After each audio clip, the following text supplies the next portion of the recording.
اب میں آپ کو بتاتا ہوں کہ ان دونوں کے درمیان ہوا کیا، وہ منظر جو شاید کسی کے لیے ایکسیپٹیبل نہ ہو، جو کسی نے امید نہ لگائی ہوئی ہو۔ آمنہ اور فرحان عدالت کے اندر لڑ پڑے۔ ابھی کمرہ عدالت کے اندر نہیں آئے جہاں پر جج صاحب موجود ہوتے ہیں، جہاں کیس چل رہا ہوتا ہے، وہاں کی بات نہیں کر رہا، لیکن اس سے پہلے کیس چل رہا تھا، اس لیے آمنہ اور فرحان دونوں ہتھکڑیوں میں پولیس کی حراست میں باہر بیٹھے ہوئے۔ یہ میں آپ کو آنکھوں دیکھا احوال بتا رہا ہوں۔ وہاں پر آمنہ کے گھر والے آتے ہیں، جس میں آمنہ کی بہن بھی ہوتی ہے، وہ اس کو کھانا کھلانے لگ جاتی ہے۔ آمنہ اور فرحان ایک دوسرے کی شکل دیکھنے کو روادار نہیں، ایک دوسرے کی صورت دیکھنے کو روادار نہیں۔ دونوں کو ساتھ لایا گیا، اس سے پہلے والی پیشی میں اور ابھی کی پیشی میں دونوں میں ساتھ لایا گیا، لیکن فرحان نے آمنہ اور آمنہ کے گھر والوں کے ساتھ بات کرنے کو تسلیم ہی نہیں کیا، رواداری نہیں دکھائی اس نے۔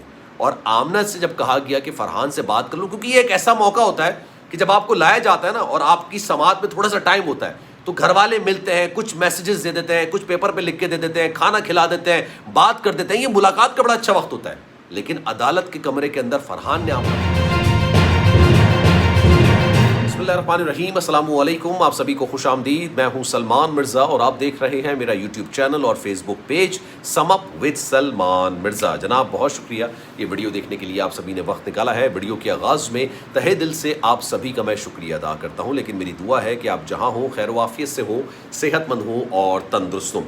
جناب آمنہ اور فرحان ڈلیوری بوائے قتل کیس کے مرکزی ملزمان، ان کو 14 روزوں کے لیے جوڈیشل پر جیل بھیجا گیا تھا۔ اچھا معذرت، میری طبیعت کو زیادہ صحیح نہیں ہے، نزلہ زکام ہے اور آواز میں بات کر رہا ہوں نا، بڑی مشکل سے میں بات کر رہا ہوں، تو ہو سکتا ہے کچھ لفظ آپ کو سمجھنے میں مشکلات کا سامنا کرنا پڑے، مجھے بولنے میں کافی زیادہ مشکل کا سامنا کرنا پڑا ہے، اس لیے میں آپ سے تہہ دل سے معذرت خواہوں۔ اب جناب ان کو 14 روز کے لیے جوڈیشل کیا گیا تھا اور جیل بھیج دیا گیا تھا۔ گزشتہ روز 28 تاریخ کو ان کو عدالت کے اندر پیش کیا گیا، لیکن جب یہ 14 روزہ ریمانڈ پر، جوڈیشل ریمانڈ پر جیل کے اندر موجود تھے نا، تو ان کے حوالے سے کئی خبریں نکل کر سامنے آئیں۔ یہ وہی دو ملزمان ہیں جن پر 302 کا کیس چل رہا ہے۔ ان پر یہ الزام ہے کہ انہوں نے 23 سالہ ڈلیوری بوائے کو نہ صرف قتل کیا، اس کی لاش کو جلا دیا، اس کے گھر والوں پر اتنا بڑا ظلم کیا کہ بھائی اپنے بچے کا آخری دیدار تک وہ نہ کر سکے اور نہ ہی اپنے بچے کی آخری رسومات ادا کر سکے، اس کو لحد میں اتار سکے۔ یہ دونوں ملزمان جب جیل کے اندر موجود تھے، میں نے خود آپ کو یہ خبر دی تھی کہ یہ دونوں کے درمیان اختلافات اتنے بڑھ گئے، ان دونوں کے درمیان ناچاکی اتنی بڑھ گئی ہے کہ یہ دونوں ایک دوسرے کی شکل دیکھنا گوارا نہیں کر رہے۔ یہ دونوں اس حد تک آگے بڑھ چکے ہیں کہ یہ دونوں ایک دوسرے کی شکل نہیں دیکھ رہے ہیں، بلکہ یہ بھی کہا گیا، میں نے خود یہ بات آپ کو بتائی تھی کہ فرحان نے باقاعدہ طور پر آمنہ سے علیحدگی کا فیصلہ کر لیا اور اپنے گھر والوں کے پریشر پر آ کے اس نے یہ علیحدگی کا فیصلہ کیا۔ فرحان کے گھر والوں نے اس بات پر زور دیا کہ تمہاری بیوی تمہیں اس نہج پر لے کر آئی، اور جب کل ان کو عدالت کے اندر پیش کیا گیا نا، تو جو آنکھوں دیکھا احوال ہے میں آپ کے سامنے رکھتا ہوں۔ ان دونوں کو ساتھ لے کر آیا گیا جیل سے جو لے کر آ رہے تھے، ان دونوں کو ساتھ لایا گیا، لانے کے بعد ان کو عدالت میں کھڑا کیا گیا۔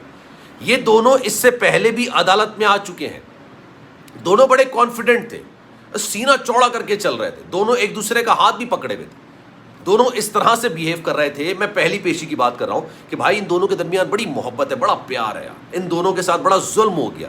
یہ ظالم نہیں ہے، یہ تو مظلوم ہے، انہوں نے کسی کو قتل نہیں کیا، ان کے بچے روڈ پر آ گئے، ان کے ساتھ ظلم کیا جا رہا ہے، ان کو پھنسانے کی کوشش کی جا رہی ہے۔ لیکن کل جو منظر دیکھا ہے وہ اس منظر سے بالکل ہی مختلف تھا۔ پہلی پیشی پہ یہ دونوں ایسا لگ رہا تھا کہ دو جسم ایک جان ہے، ٹھیک ہے۔ اب کل ایسا لگ رہا تھا کہ دونوں ایک دوسرے کی شکل دیکھنا نہیں چاہتے، دونوں ایک دوسرے کے خلاف کس حد تک نفرت رکھتے ہیں یہ کھل کر کل سامنے آیا۔ کل ان دونوں نے ایک دوسرے سے طلاق کے حوالے سے کوئی گفتگو تو نہیں کی، لیکن آمنہ کے گھر والے کسی بھی طور پر فرحان کے گھر والوں سے بات کرنے کے لیے تیار نہیں تھے، فرحان سے بات کرنے کے لیے تیار نہیں تھے۔ ابھی سوچیے آپ کا داماد ہے اور آپ لوگ اس سے بات نہیں کر رہے ہیں، جس نے آپ کی بیٹی کی عزت بچانے کے لیے 23 سال کے لڑکے کو مار دیا، آپ اس سے کنارہ کشی اختیار کر کے بیٹھے ہوئے۔ میں آپ کو یہ تک بتاؤں، آمنہ کے گھر والے، کیونکہ ہوتا ہی ہے کہ جب بھی ملزمان کو جیل سے پیشی پر لایا جاتا ہے نا، ان کے گھر والوں کے لیے بڑا آسان موقع ہوتا ہے ملنے کا، کہ ان سے ملیں، بات کریں، کچھ لکھ کے دے دیں، کچھ کھلا دیں، ان کو کھانا لے کر آتے ہیں گھر سے۔ اکثر و بیشتر دیکھنے میں آیا کہ جب سماعت میں ٹائم ہوتا ہے نا، کچھ گیپ ہوتا ہے، کبھی کسی اور کی کیس کی سماعت چل رہی ہوتی ہے، تو باہر یہ بیٹھے ہوتے ہیں اور گھر والوں سے بات کر رہے ہوتے ہیں، اور اسی دوران ان کو کھانا بھی کھلایا جا رہا ہوتا ہے۔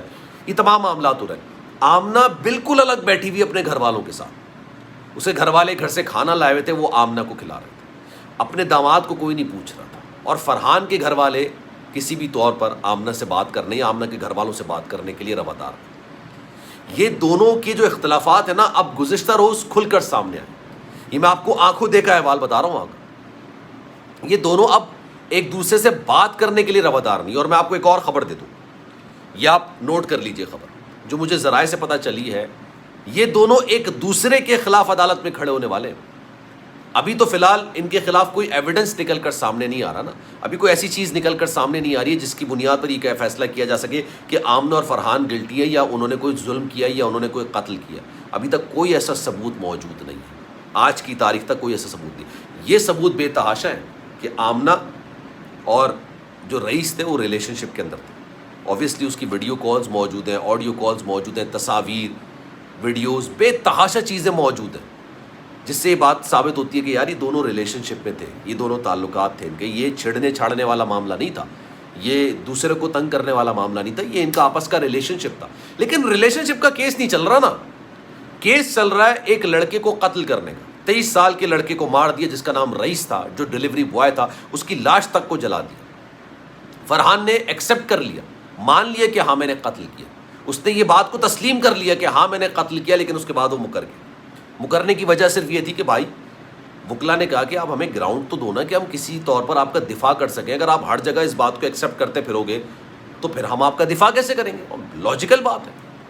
وکلا کو بہت اچھے طریقے سے اندازہ ہوتا ہے کہ یار قتل کیس میں بھی کس طرح سے معاملات کو آگے لے کے چلنا ہے. لیکن ان دونوں کے درمیان جو ناچاکی ہے, ان دونوں کے درمیان جو ایک دوسرے سے نفرت ہے نا, وہ گزشتہ روز کھل کر سامنے آئی.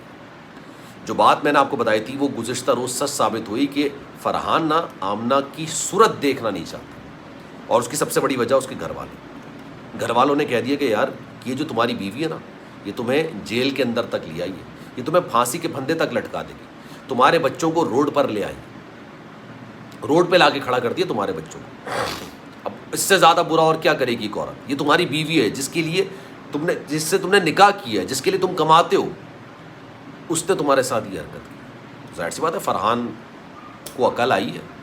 پہلے تو بیوقوفوں کی حالت میں اس نے بہت کچھ کر دیا, لیکن پھر اس کو عقل آئی کہ ہاں یار مجھ سے بہت بڑی غلطی ہو گئی ہے, مجھ سے بہت بڑا ایک معاملہ ایسا ہو گیا ہے جو مجھے نہیں کرنا چاہیے تھا, جو مجھ سے ہو گیا, ایک غلطی ایکسیپٹ کی ہوئی ہے اس کو.